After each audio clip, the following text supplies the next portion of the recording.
work that the Nigeria Stability and Reconciliation Program NSRP does on the subject of women, peace and security is situated in the policy framework of the United Nations Security Council Resolution 1325 of the year 2000. This is a resolution that Nigeria signed up to alongside every member country of the United Nations. When NSRP came on board in 2012, Nigeria had not yet domesticated the United Nations Security Council Resolution 1325 on women, peace and security. What does this resolution talk about? It talks about the fact that during violent conflict, women and girls should not suffer violence. It also talks about the fact that when there is violent conflict, women and girls have a lot to offer when it comes to peace-building initiatives, peace-building mechanisms, or mediation. With the establishment of Women, Peace and Security Network that comprises of about 25 NGOs that are working towards the development of women and girls in various fields of human endeavors. We have organized ourselves, formed a formidable force to ensure that women's participation in peace building and conflict resolution is being achieved in Yobe State. There is no doubt that the cultural values and norms impedes on the participation of women and girls. But the major one is stemmed out of male preference and male dominance. There is this inhibited male preference. Male are being considered as more important than the females in the sense that they look at a man as the one that will carry on with the lineage while the female will be married out. So when it comes to things like enrollment in school, if the family are very, very poor, they will consider enrolling the boy child and leaving behind the girl child to fend for the family, maybe through street hawking and things like that in some of the families. Normally at household level, normally at community level, when there's a conflict within the family, when there's a conflict in the community, the mother in the compound or the matriarch or the family may be called upon to resolve that conflict. People tend to be fine with that because it's informal.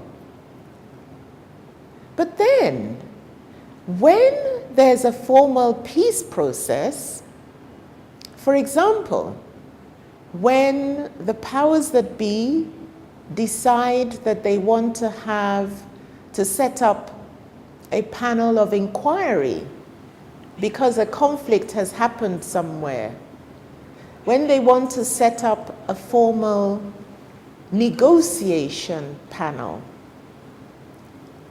the women are left out. Where the society also does not really help matters by maybe putting these meetings in an ungodly hours. When I say ungodly hours, I'm talking about putting the meeting, maybe setting or rescheduling the meeting from maybe 11 p.m. to 1 a.m. in the morning. Most men, I must confess, will not want their women or their wives or daughters out there in such an ungodly hours. And even for the women, they have so many other activities at home, like taking care of the kids for married women with children.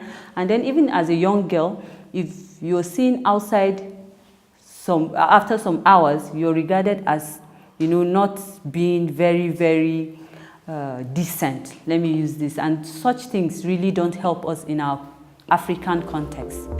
NSRP decided to support Nigeria's women's machinery to domesticate Resolution 1325. The Ministry of Women's Affairs, with support from NSRP and the UN Women, drafted and launched its National Action Plan on Women, Peace and Security.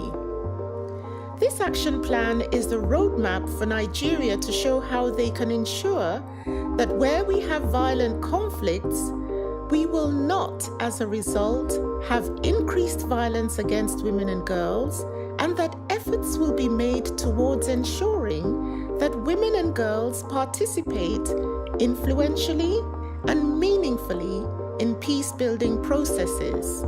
With the issue of these workshops, the opportunities given to us, we've been training people, and to the extent that we brought men and women sit together in one place. There are processes that were during the course of our activities.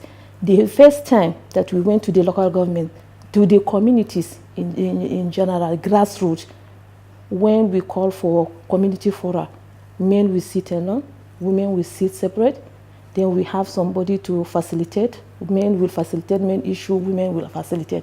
But with intervention of series of activities under this program, we were able to call them. During group work, we mixed up men and women. Women now have that confidence to speak out in front of their leaders, in front of every other person of the society. The life itself is dynamic. Initially, there were some traditional norms and values that were preventing such development. But now, due to the level of enlightenment we have, the householders have been supporting their families to be participating in activities. We have embarked on massive enlightenment campaign through the media, as well as sensitizing and enlightening the traditional rulers and religious bodies on the important role of women in the development process of a nation. I try to make within my community and some other few communities close to me, the women are now participating in most of the things. But before, they will tell you that no woman should come close to where we are doing anything. If we are holding meeting, no woman will come to that place. For now, women are now part of the decision-making process because, like for before, they never allow them to come inside where we are holding meeting. If we permit them in general meeting, we don't give them time, space to talk. They will never contribute. Once you see any woman there, they say, keep down your hand. What do you have to say? Now, stop. Use one hand. Get a neighbor. Stop. You get that. Now, stop. Use your own hand. Clap now. Only one hand. Is it possible? That is what unity brings about. Try to go out. Can you go out? Can she go out? Come back this way. Try to go out. Can you go out? Come back this way. Go out. Can you go out? Because these people have a responsibility to do what? Block any movement outside. Da suka zo Badime sai suka ce sun zo ne kungiya ta turo su daga Abuja. Da su zo da su sanar da mu za mu yi maganganu akan abin da yake faruwa a yanzu. Misali kamar fyaɗe da ake ta yi wa yara 'yan mata da kuma rashin sana'a da ba mu da shi da talle-tallen nan da ake yi wa yara. To shine suka zo manufarsu dai mu gyatta yaran mu gwada musu kuma yadda za su tsara rayuwarsu na yau da kullum.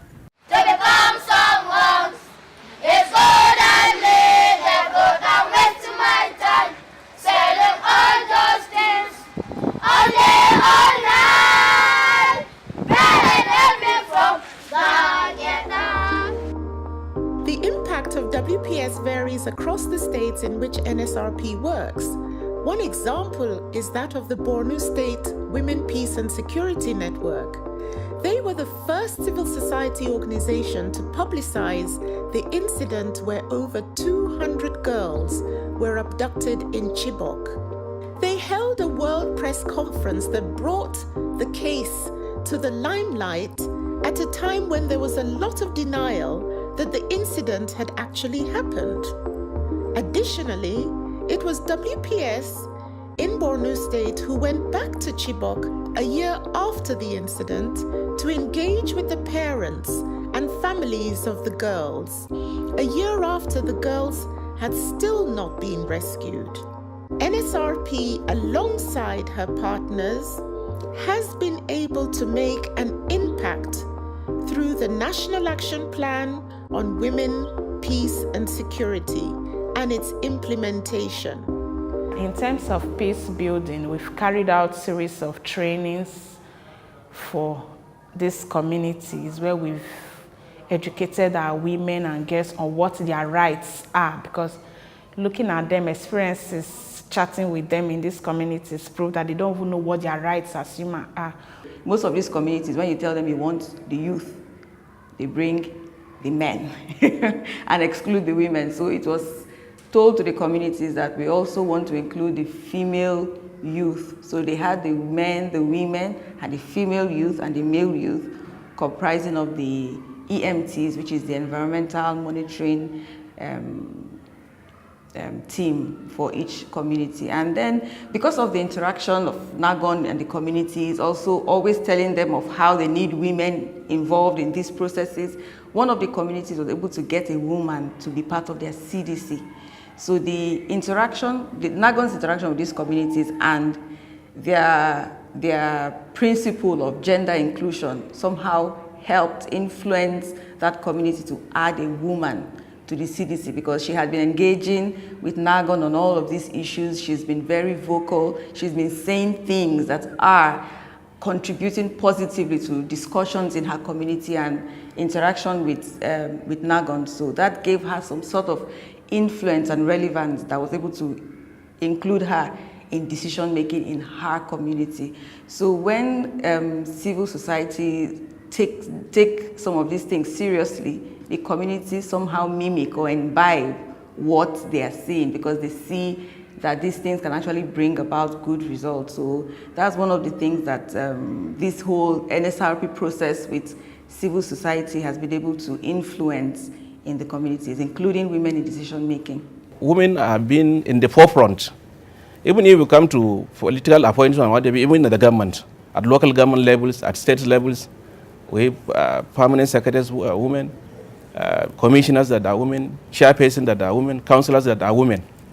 And even in the councils of emirate councils, they are not fully involved, but they have been partnering with us in decision making. So women are not left out actually, and they have been contributing well.